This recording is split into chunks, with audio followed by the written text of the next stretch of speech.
melewati berbagai macam proses restoratif justice atas upaya pencabutan laporan yang dilakukan oleh pihak Lesti Kejora, kini langkah tersebut pun nampaknya juga diperkuat oleh adanya surat perjanjian yang memang telah disepakati secara bersama. Terbukti dengan adanya upaya tersebut, Lesti dan Bilar pun kini akhirnya kembali berdamai dan kian menunjukkan keromantisan lewat sebuah pelukan di hadapan para awak media.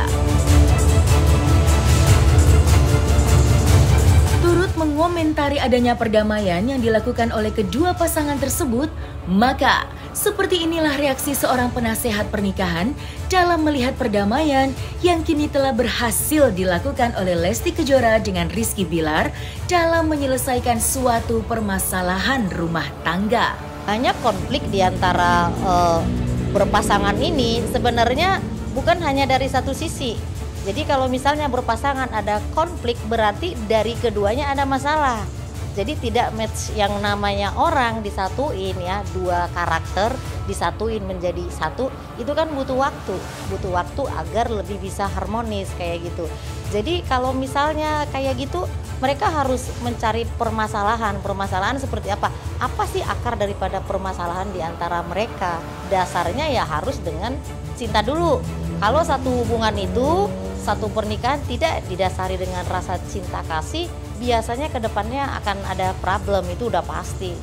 Sebenarnya untuk perjanjian untuk kepada orang yang menikah atau berpasangan, tidak semua juga melakukan perjanjian itu sesudah bermasalah. Ada beberapa pasangan yang melakukan perjanjian tertulis sebelum menikah untuk menghindari permasalahan di kemudian hari. Tetapi kalau ini kan memang sudah ada masalah, baru melakukan satu perjanjian. Nah, kalau ditanya seefektif apakah perjanjian ini bisa mengcover suatu hari permasalahan itu tidak timbul kembali, ya kan? Kalau menurut aku seperti ini, sebuah perjanjian yang dilakukan itu kan atas dasar kesadaran kedua belah pihak, si pria dan wanita. Nah, kenapa dilakukan perjanjian? Untuk menghindari nantinya akan terjadi sesuatu permasalahan di masa depan. Nah, itu efektif atau enggak sih? Ya, itu pasti efektif. 50% itu pasti efektif. Kenapa?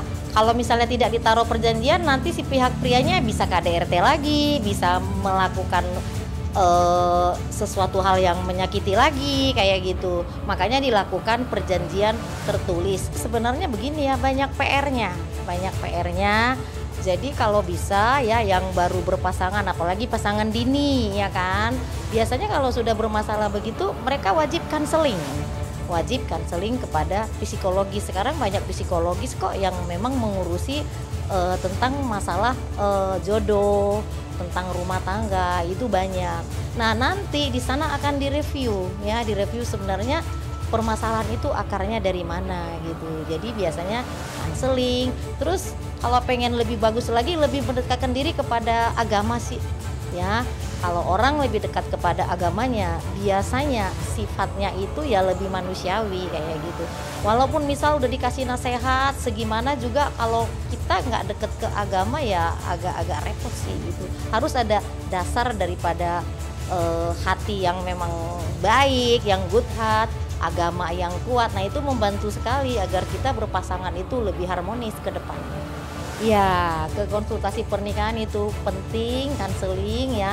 Nanti di sana kedua belah pihak akan dikonseling, ditanyakan sebenarnya permasalahan di pasangan ini apa, akarnya harus dicari seperti itu. Setelah itu nanti saling membenahi diri gitu. Saling membenahi diri, misalnya kalau misalnya yang ini kesalahannya ini apa, yang ini jangan berbuat lagi, ya kan? Misalnya kesalahan yang si wanitanya apa, nah dia nggak berbuat lagi. Jadi saling memahami.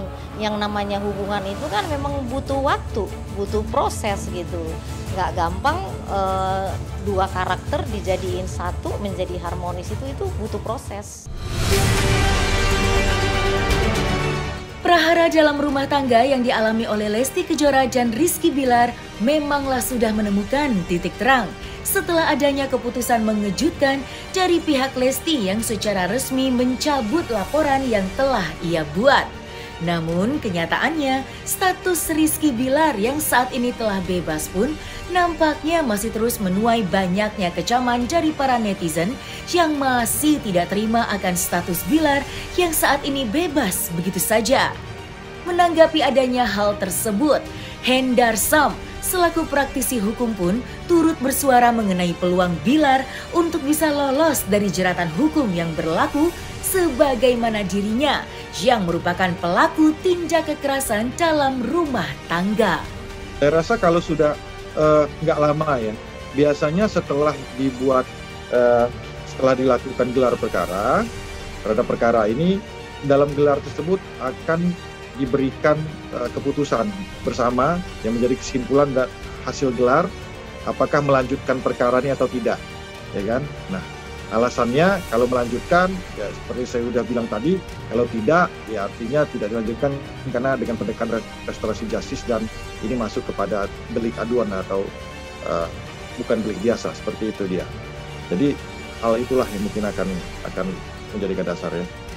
Kalau ternyata dalam melakukan penahanan, contoh seperti itu ya, dalam melakukan penahanan kemarin itu menggunakan pasal 44 ayat 2, ya kan, dengan ancaman hukuman 10 tahun, maka ini masuk delik biasa, ya kan, yang secara norma ini nggak bisa dilakukan penghentian perkara dan perkara harus jalan, kan gitu.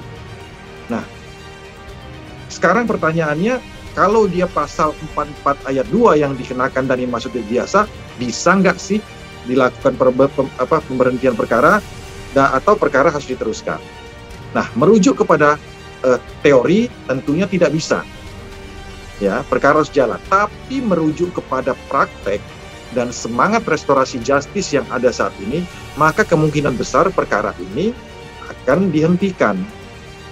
Karena itu tadi, saat ini spirit dan semangat daripada seluruh aparat penegak hukum dan pemerintah adalah bagaimana caranya restorasi justice ini bisa dikenakan di seluruh lini-lini praktek penegakan hukum, kecuali hal-hal yang sifatnya menyangkut lebih prinsip ya, tidak menyangkut kepentingan bangsa dan lain sebagainya, itu nggak bisa diselesaikan. Tapi kalau menyangkut ranah privat ya, itu pendekatannya tetap bisa dikenakan restorasi justice. Dan juga yang harus dilihat bahwa ini salah satu bentuk sebenarnya warning dari Lesti kepada Bilar.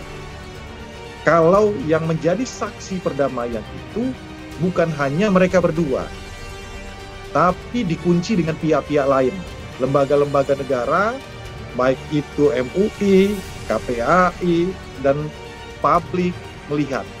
Jadi ini yang strategi yang ingin digunakan oleh Lesti, bahwa Bilar dikunci komitmennya untuk kedepannya tidak melakukan suatu bentuk kekerasan fisik, psikis, sehingga Bilar tentunya apabila ingin melakukan perbuatan yang kedua kalinya, ya tentunya akan mikir-mikir. Jadi udah mau marah, udah naik marahnya dia ingat tuh nanti bahwa di belakangnya itu nanti semua lembaga negara akan menyerang dia atau dia akan meminta pertanggungjawab. Iya, jadi Komnas Perempuan memang dalam rekomendasinya menyampaikan agar kepolisian terus melanjutkan atau memproses kasus yang dilaporkan oleh saudari LK atas peristiwa KDRT yang dialami. Ini kami sampaikan karena untuk mencegah terjadinya impunitas terhadap pelaku-pelaku kekerasan dalam rumah tangga. Kalau misalnya kepolisian kemudian menghentikan proses penyidikan terkait dengan kasus ini, maka ini bisa menjadi insiden yang tidak baik kepada publik, karena seakan-akan kalau misalnya ada tersangka atau pelaku kekerasan dalam rumah tangga, dia bisa melepaskan diri dari jeratan hukum. Kalaupun kemudian kepolisian membuat keputusan bahwa saudara RB harus wajib lapor, tidak boleh berhenti pada wajib lapor, tapi kemudian di dalam Undang-Undang Tindak Penghapusan Kekerasan dalam Rumah Tangga itu juga mewajibkan tersangka atau pelaku KDRT itu untuk menjalani proses konseling. Proses konseling itu adalah salah satu treatment agar kemudian pelaku kekerasan dalam rumah tangga tidak mengulangi kejahatannya di masa yang akan datang.